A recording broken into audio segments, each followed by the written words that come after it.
I've got a couple more questions. Oh, God's sake, here he goes. Right, okay, Wall Street Journal, let's go. There's no way you were a security guard. Come on. Were you genuinely, were you genuinely a security guard? Right, I'll tell you the story. It's quite fun.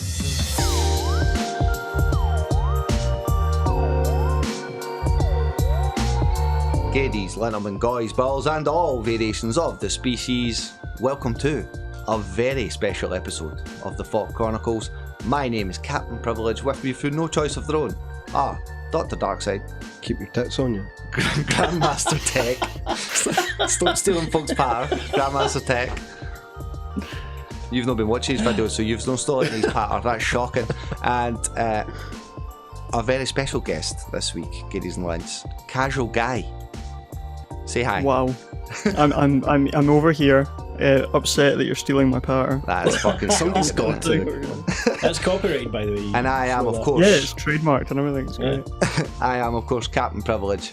We're just going to have a little casual convo with CasualGuy. See what you did there. Chop it up and see what's happening. Basically, if you want to introduce yourself, what sort of stuff do you do on YouTube, mate? I guess I make videos.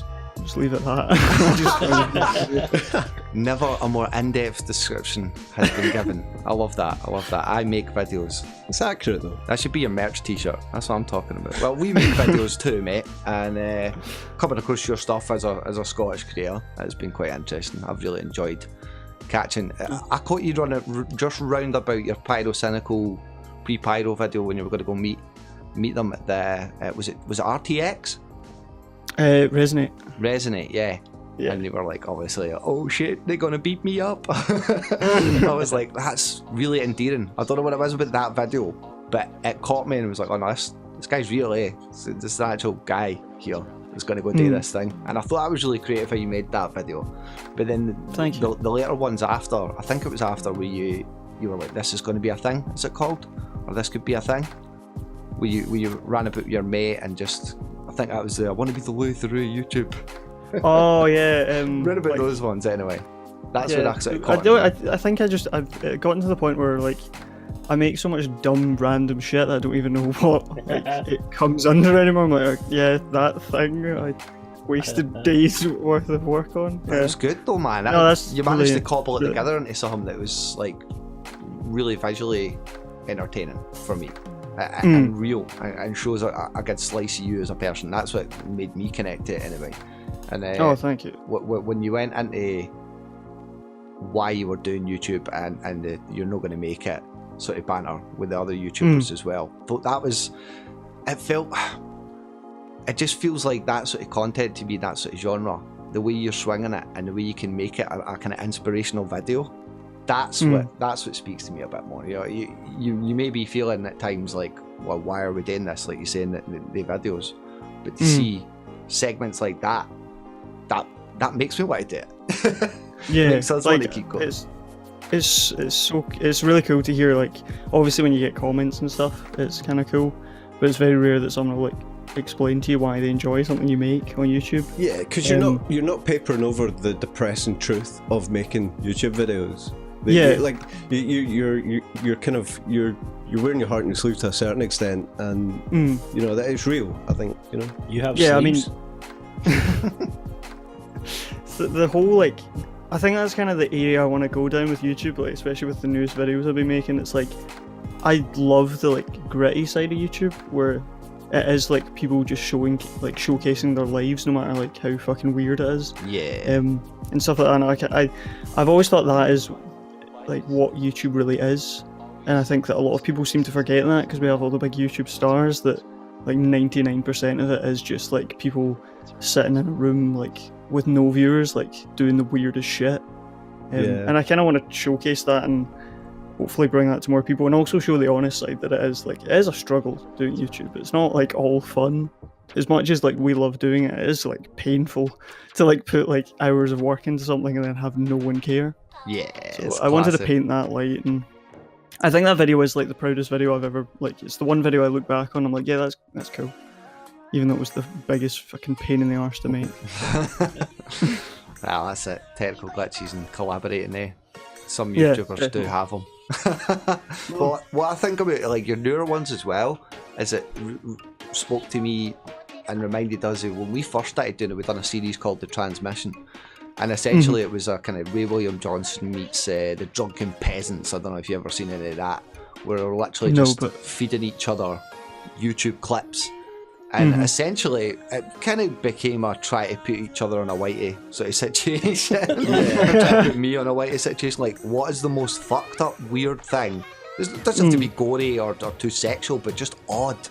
Like, Darkside had...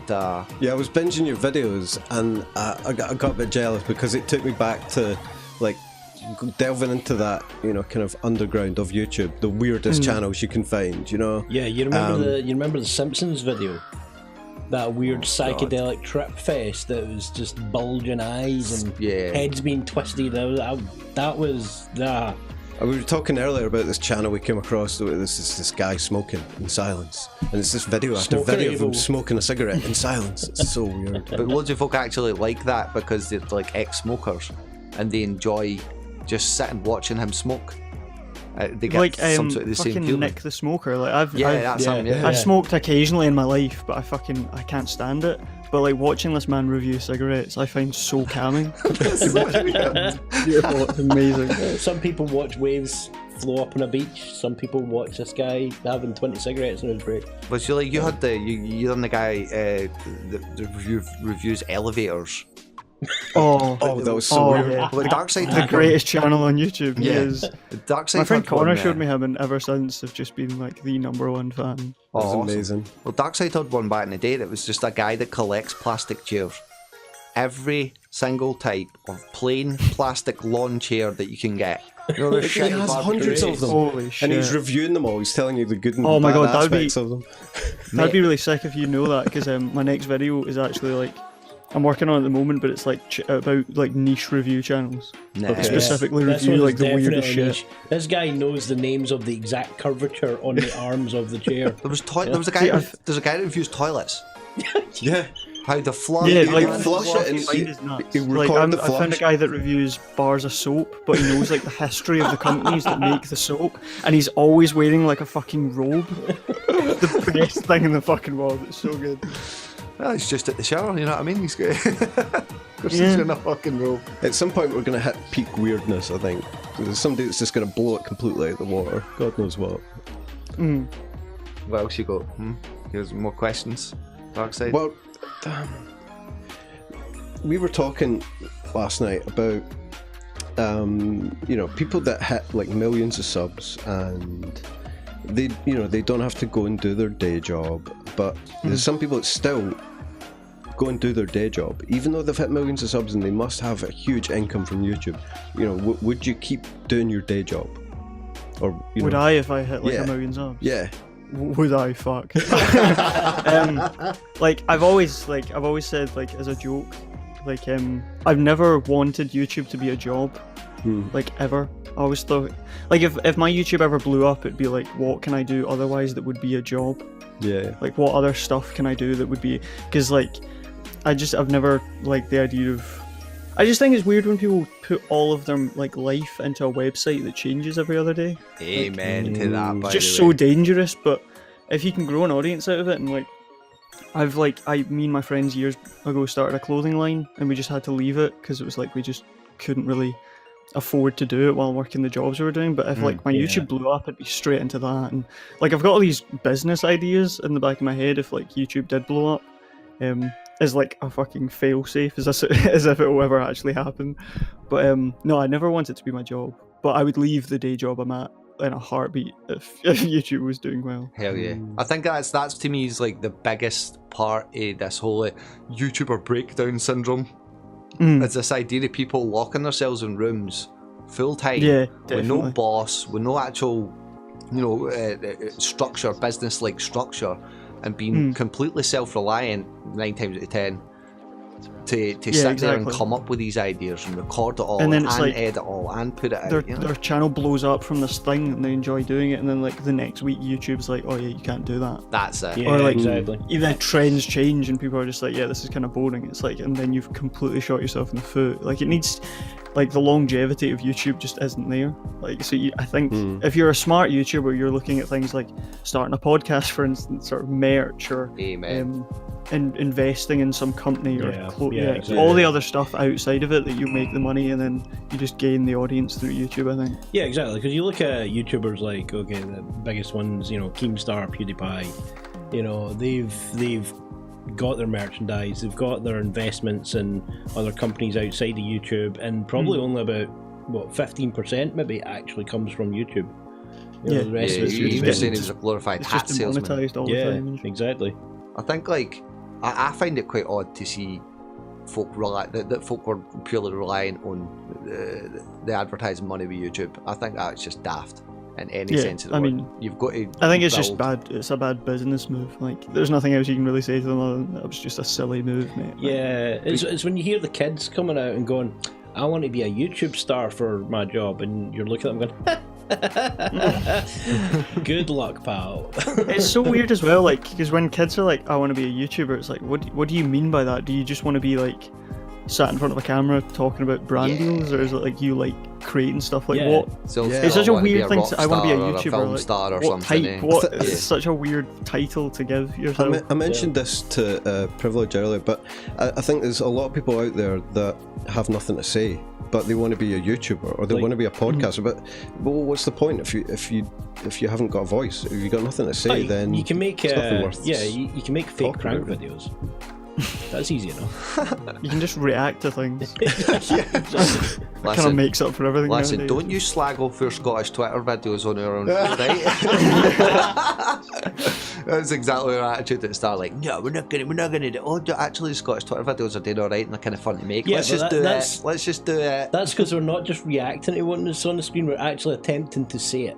Well, Darkside's attempted to say it. Dialogue as well. So let's just look at this thing blankly for. Speaking it's of so podcasts, weird reaction chat. They just blow the fuck up like, for no reason.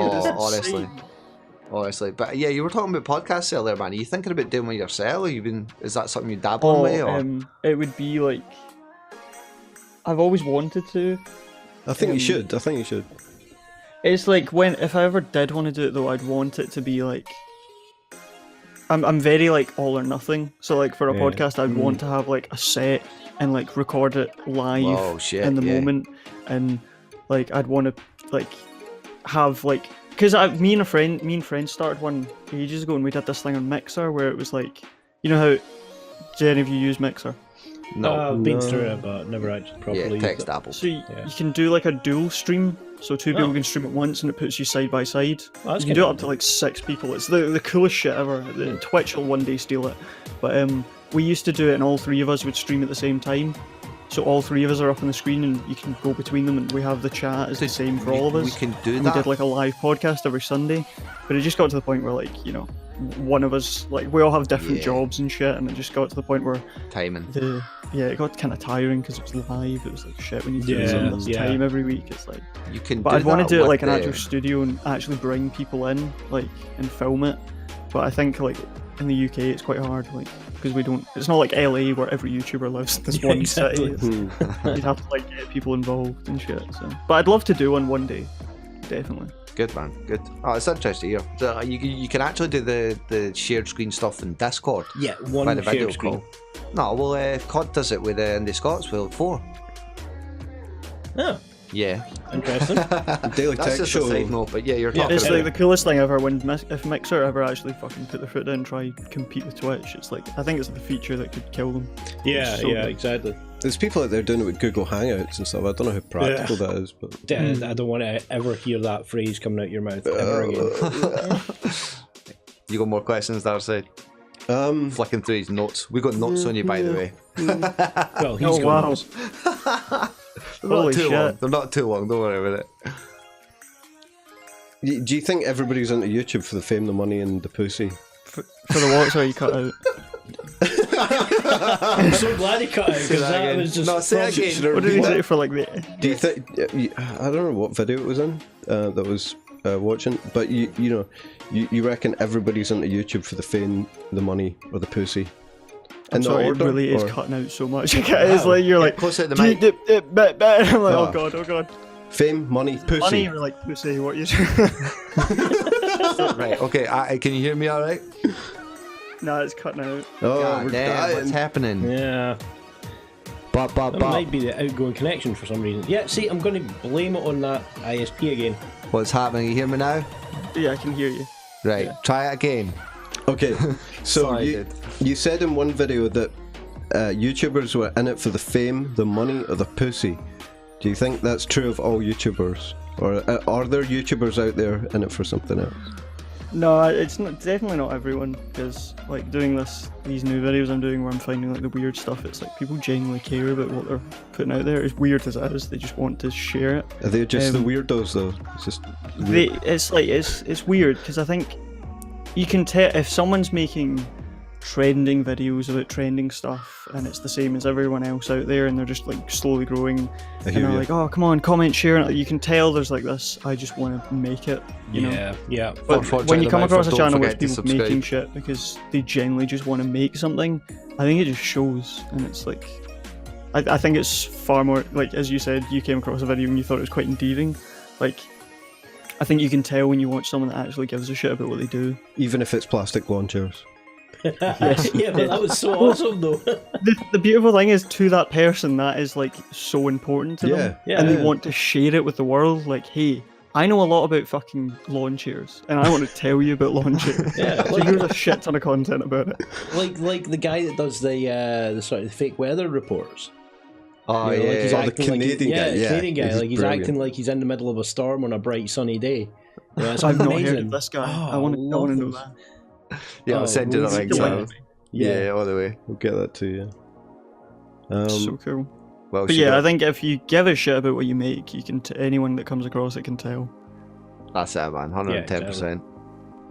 Yeah, quality content doesn't mean highly polished and strictly edited to a certain Yeah, style. because in that video where I talked about like there's a thing I cut out of it, and looking back I'm so annoyed. Like I think I just forgot to put it in, but I made a joke to Connor during the filming of it, like, and he was recording. It was like, how beautiful is this that we're making this, like spending like so much time making this video about dead YouTube channels that get no views, Yeah. and this video is gonna get no views. Like how fucking beautiful is that? Poetic, mate. That is poetic. Well, that's pretty much it, man. I mean, for me, it's a case of seeing these creators off the backlash of the whole adpocalypse. The good thing I think that will come for this is that the only people who will really prosper in the long run are actual creators, Yeah, it's like yourself. It's like a forest fire, right? The kind of small plants get a chance after the big forest fire. I thought you were going to say the only, you know, That's it's weird, you only the fucking people that pyromaniac. smoulder that remain. You know? But just to say that, yeah, I see a bright future Don't say ass. for content creators like yourself, and hopefully we can hang off the coattails as long as possible. Catch some of that background. No, but I mean, our aim is to try and push what we've been doing. It started off as just a kind of podcast and a daft kind of show to throw ourselves into something head first, just start and see what becomes it. Yeah, that was pretty dire. I mean, oh yeah, the original stuff's dire as fuck, and the newer stuff is just a little less dire as fuck. Well, But- like the podcast, like you guys, right? It's so weird because like, if you go and like, if you find videos of YouTube, what am I trying to say? Scottish creators on YouTube, like, I always kind of try to stay away from them because I think 90% of it's just like awful. But when I came across your guys' podcast, the thing I liked about it was, I don't know, it feels more perfect, like the dynamic between you all, like you're just snappy, and there's no. We've got quite a few yeah. years of snidey comments. Yeah, and like you can tell that you guys like enjoy doing it, and you're like caring, and like it's well structured It's and shit. And mutual like when I came hatred across that it, I was does so that. blown away by your size, like because your channel like is way smaller than it should be. Yeah, we actually got a comment about that at one point. What was it? Why are you guys so good, but your subscriber count is so small? Or like, we Yeah. don't know. If we knew that, we'd have a higher subscriber count. We're small and But perfectly that's formed. hopefully gonna like come, like I think that'll come in your favour at some point, because the moment Probably. like a bigger YouTuber comes across your channel, they're gonna be like, well, this person needs help, and they give a shit, so they want to help you more than, you know, if you just were putting out shitty content and they came across it. So I think that's the point where we'll probably have a heart attack. yeah, I mean, You go full Bobby Burns on that. Oh No, I think it's a case for me of using the platform as a tool. You're trying to build, essentially, what you're doing in any business sense and marketing sense is trying to build brand. You know what I mean? And the only way to do that is to show that you're consistent with content. Dude, and you're I've told you making before, good this stuff. isn't a business, this is a support group. A support group, yeah. On its foundation, this is a support group for three folk that were about to lose their goddamn nut and decided to start making YouTube videos so they could really just straight up record themselves losing their goddamn nut. But essentially, I see more worth in the long term of putting out fun stuff that you're enjoying, spending that wee bit extra time to get better and polish on that, whilst at the same time networking, spreading out, and trying to, you know, get involved and at a more foundational level, bringing up other YouTubers like this. You know, it's quite easy to pull a leafy and punch down, you know, on smaller folk, but it's a lot harder to actually look for creators that you admire and creators that you see that you think deserve a push, and trying to, in any way, shape or form, just get involved, man. Even just like I done with you, man, just DM'd you and like, look, man, what's cracking? Really like your shit. What's happening? How's the grind going? You know, it's weird putting yourself out there, but it's a pen pal thing. It's been happening since the dawn of age. You know what I mean? Just contact. Oh, you got a pen pal, Prem. And this, but yeah, that's pretty much all I wanted to say. Was we're going to chop up the now and then hat up the podcast. But I've got a couple more questions. Oh, God's sake, here he goes. Right, okay, Wall Street Journal, let's go. There's no way you were a security guard. Come on. Were you Genuinely, like, were you genuinely a security guard? right, I'll tell you the story because it's quite funny. So, I worked in a supermarket. I'll not use the name because I don't want to get sued or whatever. But I worked there back in Glasgow, and we moved to Manchester because my girlfriend got a graduation job, like That a was grad job. probably a good move, to be honest. Yeah, and I basically I couldn't find a job because now I'm a videographer and graphic designer, but trying to find a job and like that is really fucking difficult. But I was like, I'll just transfer with. Oh shit, supermarket. Sorry, we'll cut I'll that just out. transfer with this supermarket, and I was doing all the paper, and they're like, "Oh yeah, so this shop, there's one thing, they only have places in security." And I was like, fuck it, how hard can it be? I've seen security just sit there. And then like a week before I go, I find out that that store is one of the most dangerous areas in the UK. Wow. It's next to Moss Side, if you've ever heard of Fucking that. hell, mate, aye. It's like people get shot, and like the week I started, someone was stabbed to death, like out near the front. Nice. So like it was like the roughest, and I worked there for like 8 months in security, and I witnessed some shit.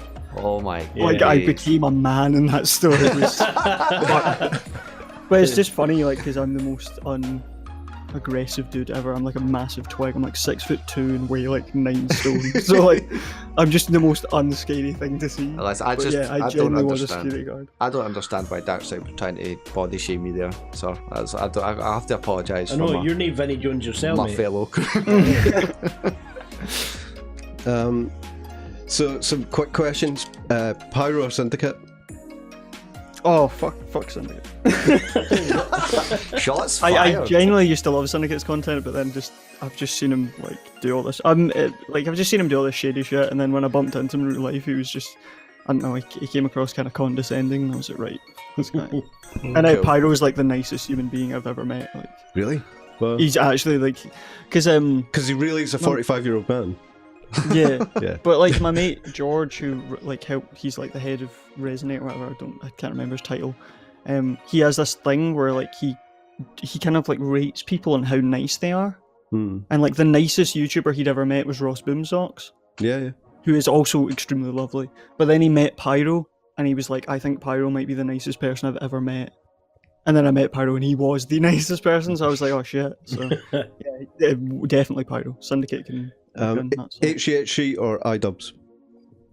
Oh, iDubbbz. I don't really watch H3. Only really watch the podcast. Yes. The iDubbbz just sit there, no watching H3. Glasgow or Edinburgh? Fucking hell. It has to be. I was mid-drink there, so Glasgow. Fuck Edinburgh. PewDiePie or T-Series? Oh, answer carefully here. Lonely Underdog. Right, and that about ends the show. Hold on, one more question. Are we going to make it? That's quite a broad stroke question. Are you gonna make it? What the fuck? Yes. None of us will make it. Oh. Yeah, there we go. Good answer. There's no happy ending to any of this. Well, I care to disagree, good sir, but that's going to wrap this up for this very special episode, Ladies and Lines, of a casual conversation with Casual Guy. Don't worry, we'll edit out the doxing of your show pillar on me. But if you just want to go ahead and tell everyone where they can catch you on Twitter, YouTube, do you know your addresses? Sorry, you cut off so much. Oh, there. that's alright. Did I just ruin the outro? No, it's just me ruining my own outros. Yeah, we do They're it all the terrible. time anyway. Yeah, you can catch it at Casual Guy on Twitter. Yeah, with 2 Y's at the end. With 2 Y's. And Because that mortgage guy took them. If you look up at Casual Guy, he's called the Casual Mortgage Guy. He's an American that just sells people mortgages. that's It's annoying. so annoying. That sucks. But yeah, catch me out on YouTube as well, Ladies and Lads. This has been a very special episode, and we thank you for indulging us. And we'll just cut it there because I'm going kind of blank in the brain. Swank.